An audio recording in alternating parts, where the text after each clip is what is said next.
Super thrilled to be here.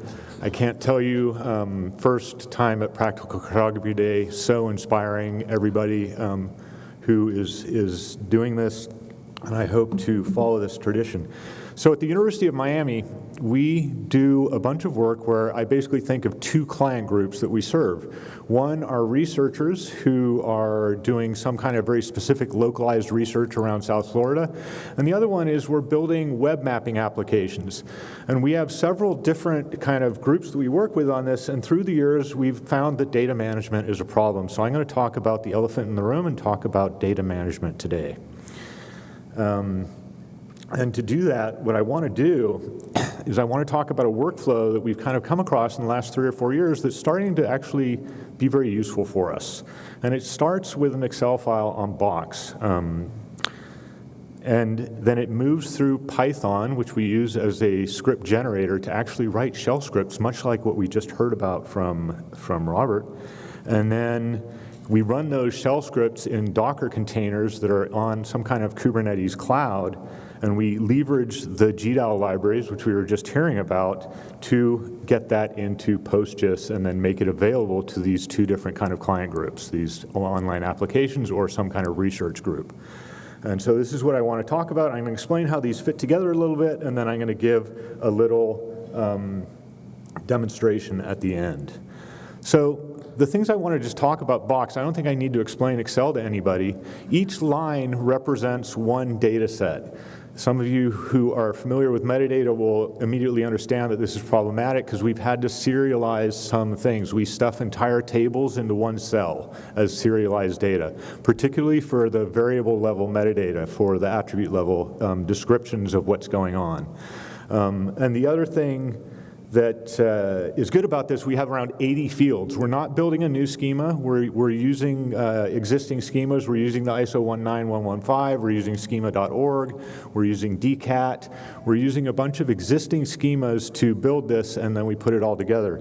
The second thing I really like about using this as our source, and I've got a lot of kind of comments about this, is that we can put all our documentation in the same place. This has all the crosswalks for all these metadata schemas that we're using available in the Excel file. They're available through the Box API. For all I care, this could be Python, or not Python, this could be Google, this could be a GitHub repo for all I care. The only reason I use Box is because Miami is a Box shop, and the students all have access to it, and I have students who I can train very easily to help me enter metadata and make this happen. And we have over 200 data sets now available as local things.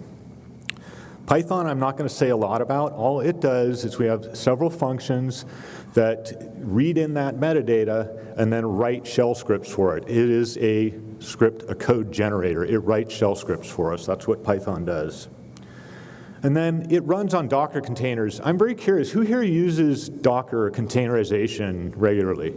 So this is pretty new to this group. So this is where it gets kind of interesting for me as well. This is where it's the slightly unlikely data management. I discovered Docker containers about 4 years ago, and I've been a GDAL user for about 2 decades now. And I'm never going back to installing GDAL on my machine ever again. I installed Docker, and then in the Docker container, you can get the pre-built image. I don't have to worry about dependencies, installing from source, blah, blah, blah, blah, blah. All I do is I add a user, I add some utilities, in this case, an old school text editor and a zip utility. I modify the SSL so I can hit legacy servers and not have complaints about SSL not working. I add a few API keys. In this case, I'm adding the USGS API key so I can go get the SRTM DEMs really quickly. And then I run it. So I don't have to, I don't have to maintain this container at all. I just add these few simple layers to it, and then I can run it. And kind of spoiler, you can run these anywhere. And notice how the Windows command and the PC, the Mac command is identical. This is one of the things I love. I work on all kinds of machines, doesn't matter, but I don't have to remember something different for each machine. It's really great. And then I can run it on a high-performance computing environment, slightly different, so this is just a different way of writing that same command line as YAML. And then you can read this into what's called Kubernetes, and Kubernetes is this wonderful orchestration tool for managing multiple containers. And I think what's really important about this moment right here is that I'm giving you one example. I don't want to maintain one giant fat container that has everything in it. I maintain a lot of little containers with little tiny add-ons to them, and I run them together inside Kubernetes, or you can do it on Docker Desktop. I'm running it right now on this machine. You don't need a high-performance compute environment. You can run it on your laptop, and then it kind of all plays together really nicely. And then, so I want to speak just a little bit about GDAL. We heard about this in the last talk. Notice on the right-hand side how it says included or built by default. So these are all the formats that it can read. These are vector formats it can read. There's 2 pages of this.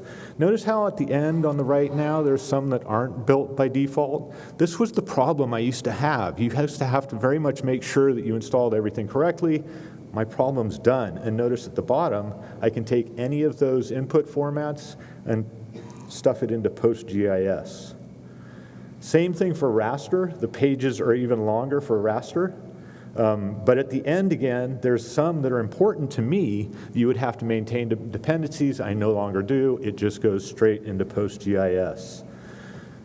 PostGIS, for those of you who don't know, is kind of one of the industry open source standards. It's a relational database manager that has spatial extensions built into it, and you can basically load all kinds of stuff into it. I love PostGIS. I would never go back. This is how I feel when I'm working with PostGIS. I thought there was a tradition here about, things, and then I was going to suggest a new tradition. I like my chickens, so we should have chicken pictures in our presentations, but anyways. This is the basic process that I outlined. I'm just reviewing it again. And what's different here, you'll notice that I've drawn a box around the Kubernetes parts. People lovingly refer to Kubernetes as K8s. And so you can run anything in there. And I'm going to give a short demo right now. Let's see if this will work. So we have this right now as a Python package. The code generator is a Python package. And so I have a Jupyter notebook here. I am going to import this Python package.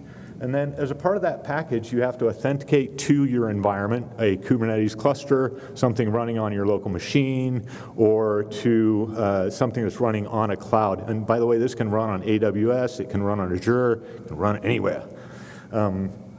It defaults to the one on your local machine. You get the collection of containers in Kubernetes speak. Containers are pods. So you get the collection of running pods on your machine. You get the metadata from Box, and you create this ETL object with that information. And I run this. It takes just a minute because it has to go out and grab that data from Box, and Box is slow. But it just did that and ran it. And then to load one layer, I give it an ID, and right now we're using kind of weird IDs, I admit it. But I load it, it spins up a pod for me. It waits for PostGIS to become ready on this pod. It runs the ETL scripts. It can go and get the data from the source. I'm doing a bit of a parlor trick. I had the data downloaded. If it has a cache data set, it will use the cache data set. If it doesn't, it just downloads it. And then it saves some metadata and documentation for what it did, what it just did, so it saves the metadata. I love how the two presentations ago, we were talking about JSON LD specifications. It writes a JSON LD specification for the data set, and then I can dump that into a Solr index, and I can rebuild that index, and then it makes it available to all kinds of things. Particularly, we have a very basic front-end Flask application where we have all that metadata indexed. So I can look for things. For example, I know I just ETL'd some SVI data, some social vulnerability index data. You can do a free search. This is what's wonderful about Solr. This is the layer I just loaded. It marks it as running. And if I look here, there's a couple things. So this is the full description of it. We have citation tools. You can also download the entire bibliography for a collection and just dump it into your favorite container for references. It has a longer description, but what I find really interesting, this is where the JSON LD is becoming really interesting. We have really good, this is where my students really shine. They spend hours entering boring metadata about columns. But we get these really robust descriptions for the variable names. I pull the types and the max vals and min vals from the database as it loads. So it's getting those as it loads. This becomes really important to our research teams, and we're attaching these things called concept IDs so that you can start working with ontologies around these variables. So the variable itself has an ontology built on top of it. So you get all this. Not only do you get that, I have become a huge fan. Who here knows of Crunchy Data? Wow, one person, awesome. Crunchy Data, so Crunchy Data is a group, I think they're from New York, and they're not very big, but about half the maintainers of Postgres are Crunchy Data employees. And they have written an amazing tool set. If you like postGIS, go to Crunchy Data's website. They have an awesome GitHub repository with tons of tools, and you get things like, I'm almost done here. I should have closed that. A dynamic vector tile server that runs right off the database. So this is running right off the database. I now can, just at least verify it. This plugs into web applications really well. It's really nice. There's another API tool called postGREST, if you haven't heard of this. And if you look at the query there on top, it looks like an SQL query, but it's running through an API, so it's just a way to get at the data. This is great for all kinds of applications and analytics. I do have an entire collection going back to the YWASH loaded, and I just wanted to kind of show that. And to do that, it was super easy. I just get the collection. I did this before. And then you let it run. And it runs for about 10 minutes. It goes and grabs all the data and loads it all up for me. And so this is where I'm going to end and go back to my presentation. Let's see if I can get it going again. Do I have to do the closed captioning thing again? Here, I'll just do it. So we were kind of here at the beginning, but it moved on to this, what I showed you. And this is what I love about Kubernetes, is it's kind of like a giant Lego play box. You can just grab a Lego and attach it on inside that box and then have these things. So I attached on Solar, that Flask application, the Crunchy Data stuff, and Postgres, and then you can just plug that into anything. And this is where I'm going to end my talk. And if there were two things I want you to think about as you ponder this kind of unlikely approach to data management, one is that it's entirely ephemeral. It's based on two sets of specifications, a metadata specification and a specification for these containers. You put those two sets of specifications together, you can run it anywhere. And so I'm not copying tons of data around. I have these specifications I can move around and run anywhere. And I would actually never go back, so I'll just leave it there.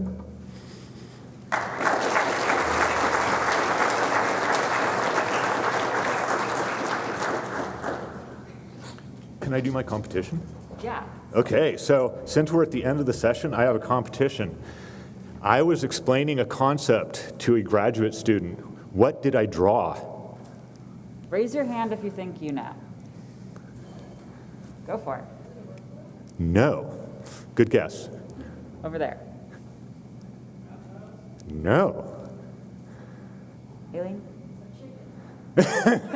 Okay, I guess it didn't work. We got one more guy. Generating quarter sections in USPLS. That's getting closer, but no. It was actually trying to explain what a spatial index in a database is, like an archery index, so you were very close. Anyways, thank you, everybody.